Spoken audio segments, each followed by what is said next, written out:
Hi there, you are about to watch a really interesting video, in my opinion. When Kate and I visited the Blenko, not Blenko, Blenko factory in Milton, West Virginia, the very first question on both of our minds was, is it Blenko or Blenko? It is Blenko.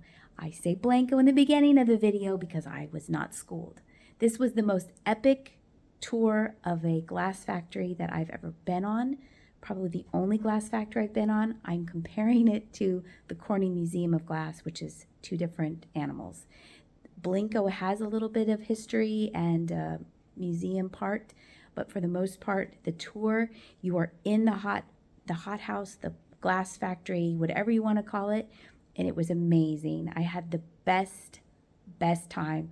I highly recommend it. 10 out of 10. Go to Milton, West Virginia, take the tour. You're going to love it, and you're going to love the glass and come away with some great memories and knowledge. All right, on to the video. Come here.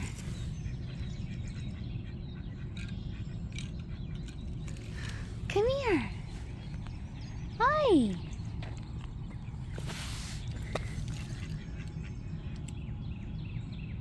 They're Blenko ducks. Blenko ducks. Come here.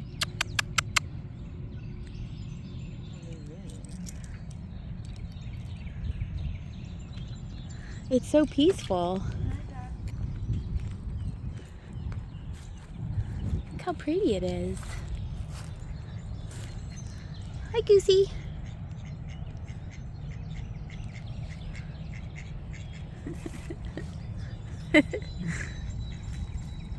Hi. Hello. How are you?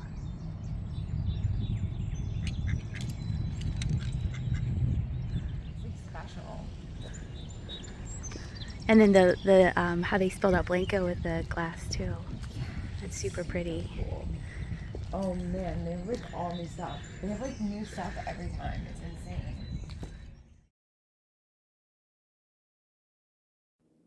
We are upstairs in the visitor center. Here are some examples of stained glass windows. I don't remember exactly what the ones we're looking at now represent because there was a lot to take in this day. It was a very exciting this day was, I'll always remember this as a very special day. The one thing I do remember specifically is the pieces in that case are made one each year that represent West Virginia and Blenko, and they are limited in their run. And here is a timeline of Blenko, and here they have some other examples. I apologize for not remembering correctly what everything is. I was filming and then we learned what everything was afterwards. And over here in this case were some examples from what they made from the 20s, the 30s, when they had different people running Blenko, what they brought to the design of Blenko. And here is another shot of some designer work. If you go, highly recommend going on the tour. And we're going to go through these doors to start our tour. And that girl. It's all very normal.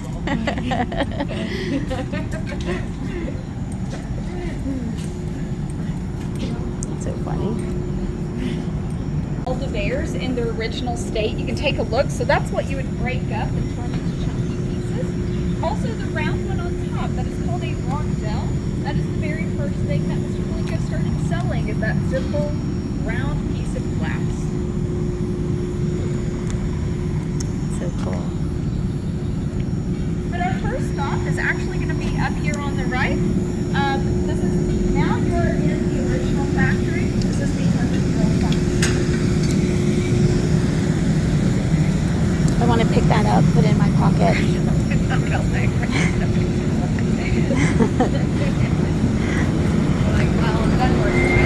I bit my finger off last night. It's no big deal.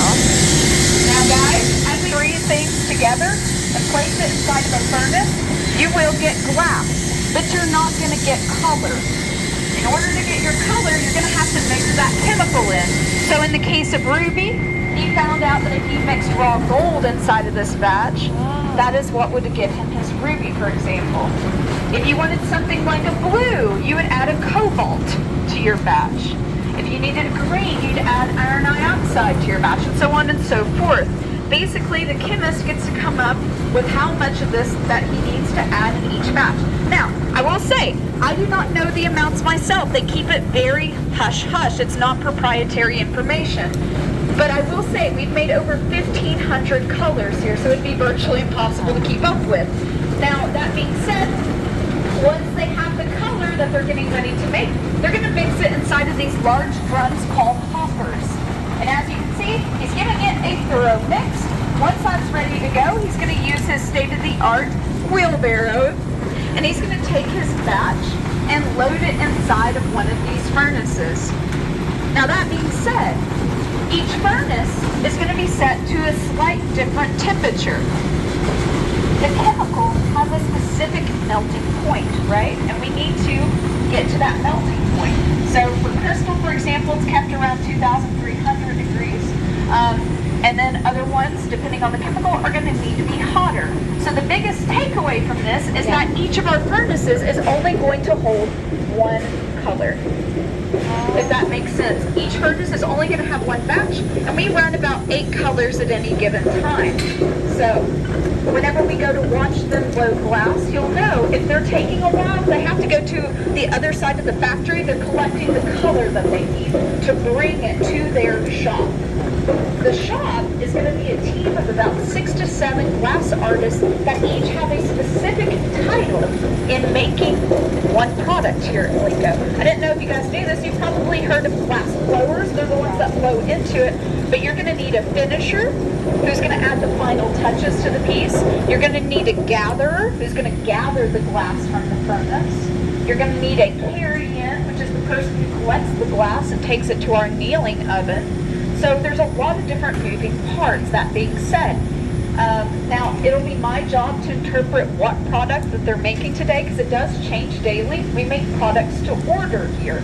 So if you go online to blenko.com, let's say we've got 300 ruby water bottles to fulfill, they're going to be making ruby water bottles, and then it could change the next day. So that being said, I'll interpret what they're making, who is who in that glass blowing process. And just keep in mind, you're going to be seeing apprentices, and you're going to be seeing master glass blowers.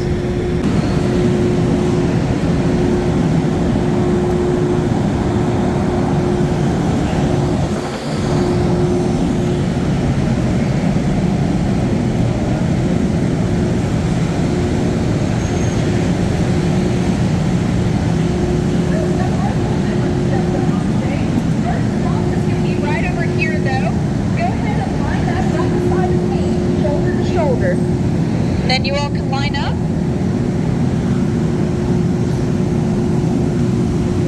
This is so cool. Taking a look at this shot, it looks like our gather is smooth that and dropped it down inside this mold. And that void is going to keep that glass inside of there until it's ready to come out. So once it is, you're going to hear him open it up.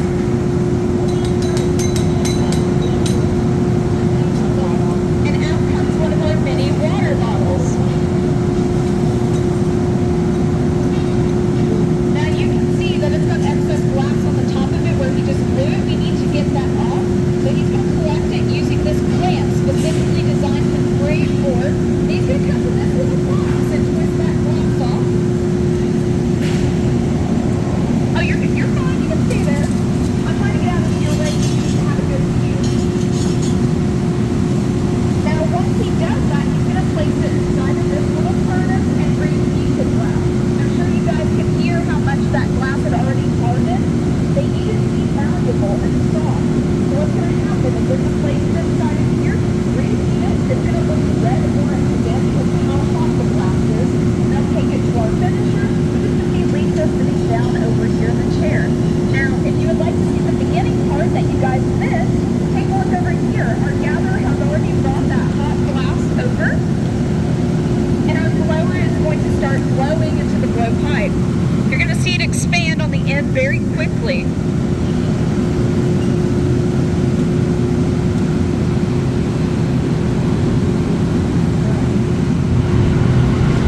And then this is where he drops that in. Blowing with one continual breath, he's quickly going to do a crack off.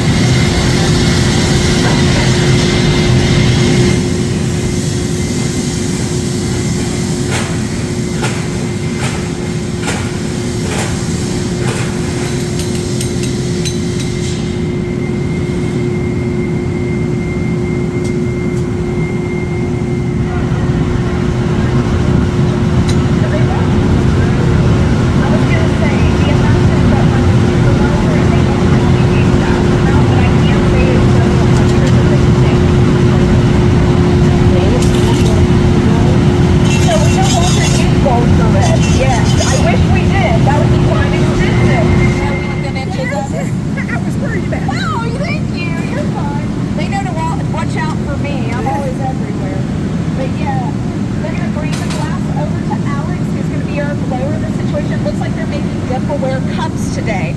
So you're gonna get to see the cups that were in that old case. It's very fun. And if you want to come stand over here, you can. I'll get out of your way. You can either stand here or by her.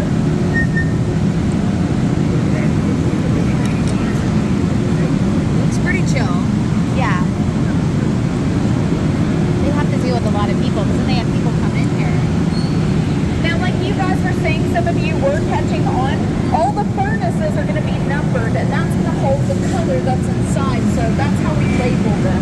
For example, number 10 is our turquoise furnace, and so on and so forth. Now, he's got the glass over here. He's going to quickly blow into it. Using these tools, these are called jacks. He's going to taper the ends of it a little bit. Very quickly, he's going to walk up here and drop it down inside of the mold that Joseph has. And Alex is going to very quickly blow. Joseph is going to crimp down on that, and then you're going to get to see that crackle. So did you see him quickly dip it in the bucket of water? He's then going to run it over to the glory hole furnace and reseal that crackle effect. If we didn't re-polish that glass, essentially it would all fall apart.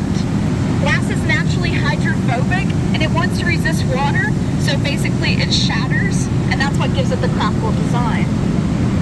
Now look, bringing it over here again, you can see the crackle in it now very well.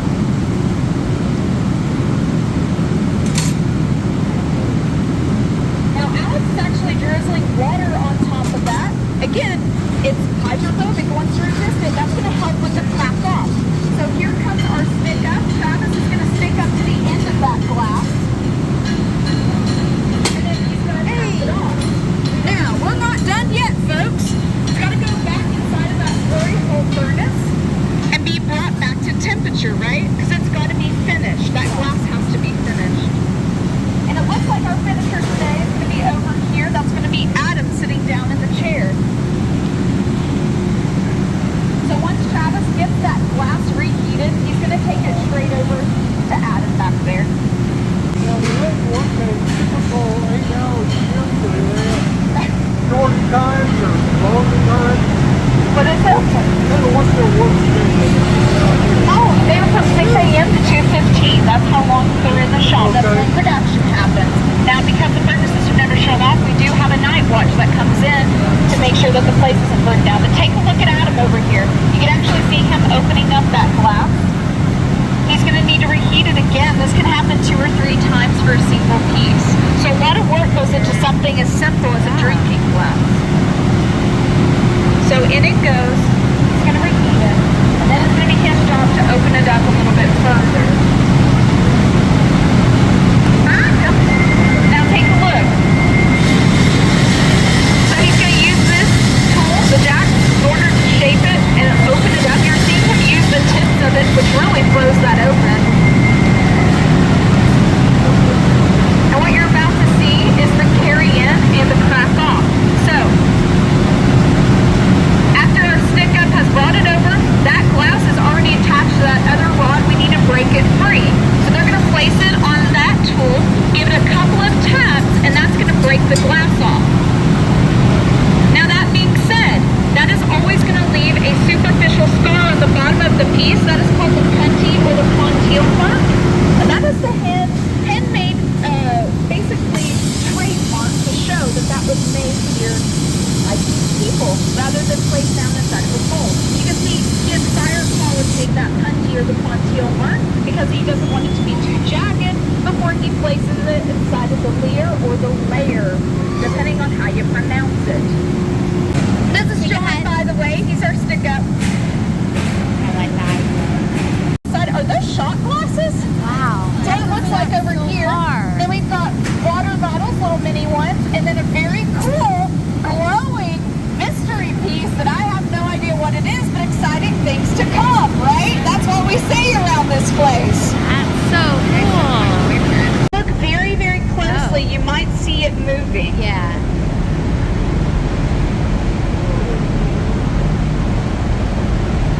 It was very, very slow. Now that being said, would you all like to feel the piece straight off the leer? Oh, it's warm. Oh, Kate. Kate, feel that. It's warm. Isn't it? It's like fresh.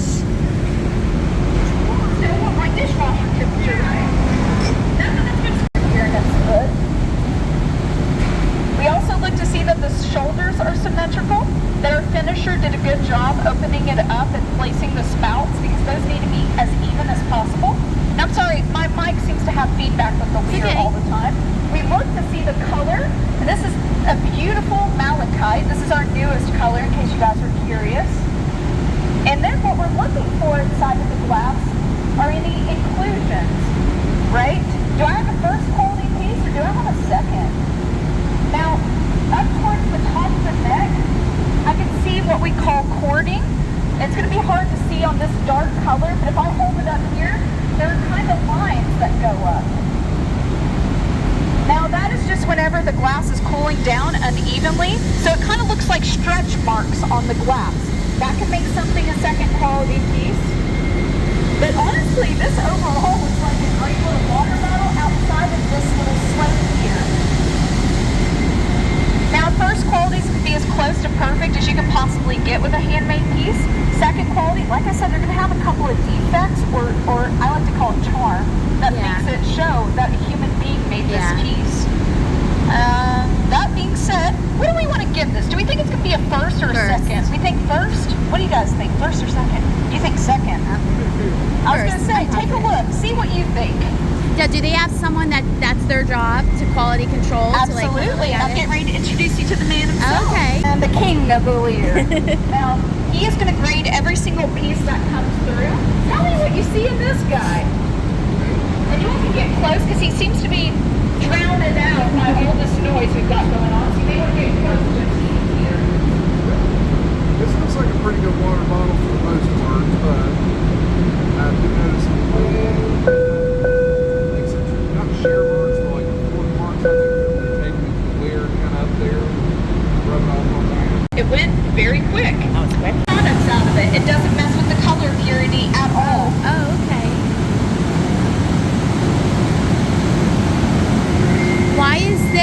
Why is this one so plentiful? Just I guess what it's you were just making? more temperamental to work with, yeah. You may get 700 uses out of them. You may get 1,000. Honestly, I think it's more about the amount of glass that's being held inside of it. So, for example, something small, like the one that looks like a little basketball, that's actually a pumpkin. It's not going to require a large gather to be held inside of it, right? They're not going to have to hold it in there as long versus something like the thing right beside of it, the thing that looks like a Coke bottle, that very large floor vase.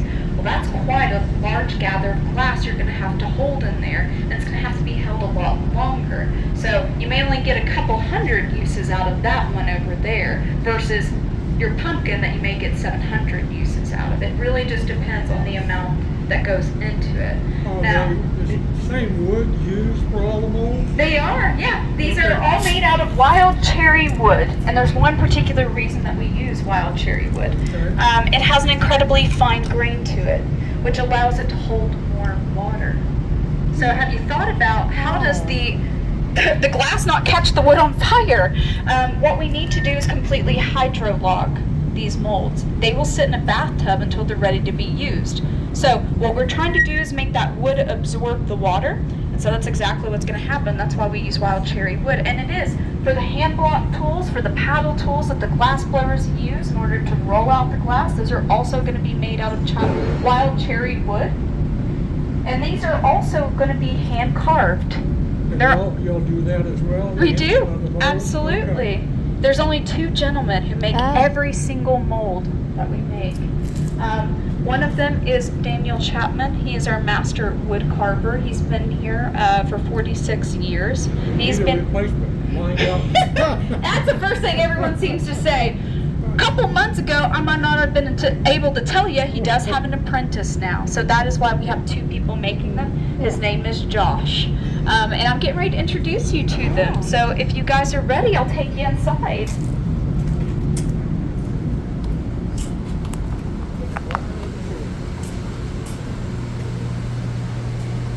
Now, if you wanted to see one of his molds up close, you're more than welcome to come up here and touch it and look at it. Essentially, what you're looking at is the RAMP, that wild ramp I showed you in the West Virginia day case. This is the mold that made it. Now, it's going to start off with this cardboard template. Now, it's going to have his depth and dimension in a center line. The center line is used with the center line on the mold. And once he's done hand carving it, essentially he should be able to take this template and rotate it completely in and out on both sides, because both sides have to be hand carved. Now, they are made from the same block of wood. You can actually see he's got some wood cut up over here, so it comes straight off the log. They'll then cut it in half and start hand carving them. Now, once they've got it hand carved, they can attach it with the hinges and the handles on the top so that the mold boy can close it and open it. And you can come out and feel the tools too if you'd like. This is a hand block and this is a paddle tool. And these are also handmade in here. Looks like today's the day they're working on some hand block tools. Yeah. If y'all want to come up and take a look and meet the men themselves, this is going to be Mr. Daniel Chapman. This is going to be his apprentice Josh. You can take a look at some of the tools they're using. Hi. Oh, how you doing? I'm doing wonderfully. Good. Hi. Well, This is so cool. How are you? not too bad. Not too bad. Good. What is that going to be? Well, excuse me here a second. Oh, See that right there? okay. The smaller size, but hand block. Okay. Cool. Well, what is the most challenging mold you've ever had to do? You remember? I don't know. Some of them are challenging, some pretty easy. Okay. Are the smaller ones more difficult than larger ones? No, not really. Now we done one here just recently.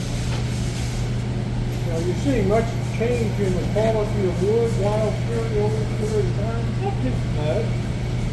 Where is the wild cherry come from? Right on, okay. I made that in here recently, 2 weeks ago maybe. And you got a real deep, it's kind of hard to get down in a real deep hole like that. I don't have any tools fine enough to get that little bit of radius right there, down that deep. Kind of difficult. But with a radius like that, it's no big challenge on something like that. But you got a real tight radius here on the end. It's really interesting Kind of to see difficult. how Very simple. Yeah, like paper, wood. yeah. Like how there's just a bottle there. No big deal. So Yeah, look at all on the table, on the wall. it's nothing fancy. No. And it's all hand done. It's not a machine. Exactly, these guys. So that's when they run the system. They come to them. Yeah, absolutely. Now sometimes they get to design it themselves. Yeah, occasionally. He did get to make the moonshine though. Although he doesn't drink. Even better. Now, yeah, you have to be like mathematician, artist. You can take a look at this design he's When got. they get it, it's on paper like this, so we got to make a template. And then make a mold. Before we get it on paper. On paper. Just draw it. It's like what Jack Draw it and we'll make it. Yeah, I told you. You need to work here. Over the years, how many templates have you had? Any idea? I don't know. I like his answers for Real hard to answer. Okay. and he made it. Oh my god, dude. This is like where Jeff belongs. I wanted to show you guys. He also made this base. Come on.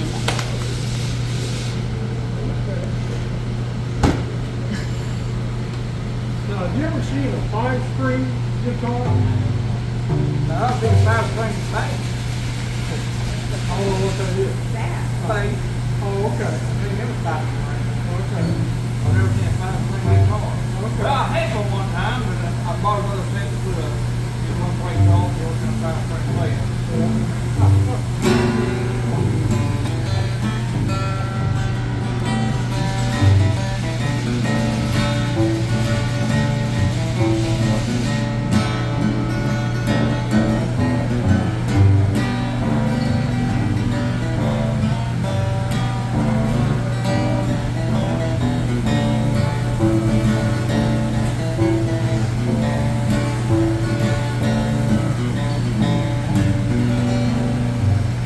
No, the- Just like everything else. We have one woman here. Her name is Jenny, and I'll show you her desk over Jenny. there. But she hand carves them out of graphite. Those And then Oh, on she the hand- hot shop oh, floor, oh, she they cut hand the carves glass them. and step down into it. Now this, I saw you trying to get a picture. This is Bigfoot. Gotta get big for Absolutely. my grandson. Yes, we love our cryptids here in West Virginia. But that being said, you guys are going to get to take home a sun catcher. This is your free gift, so go ahead and pick the out Oh one my. whenever you're ready. Now, you're probably thinking there's a lot less first quality than there is Oh, a lot good for you guys. seconds. That's because, remember, I told you, we make things to order here.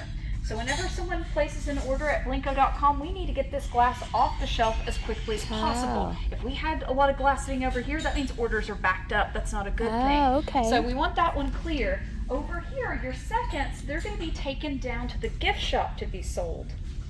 If that makes sense. So Okay. it serves as like the second store, essentially. Sure. The flagship store. So people can go and they can pick up those pieces and see if they're happy with the second character quality. Damn. I see a lot of Oh, stuff here look. that's not in the store. Do you want me to? Can we we just- restock your store? Can we just pick out some pieces to bring downstairs? I wish that's how it was. Once upon a time they did warehouse sales, but nope, no longer, I'm afraid. Let's see if you think I wouldn't mind taking home.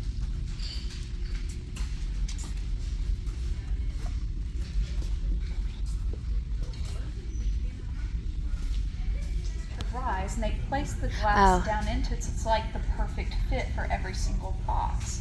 So very safe packaging. Look at the bottles in the window.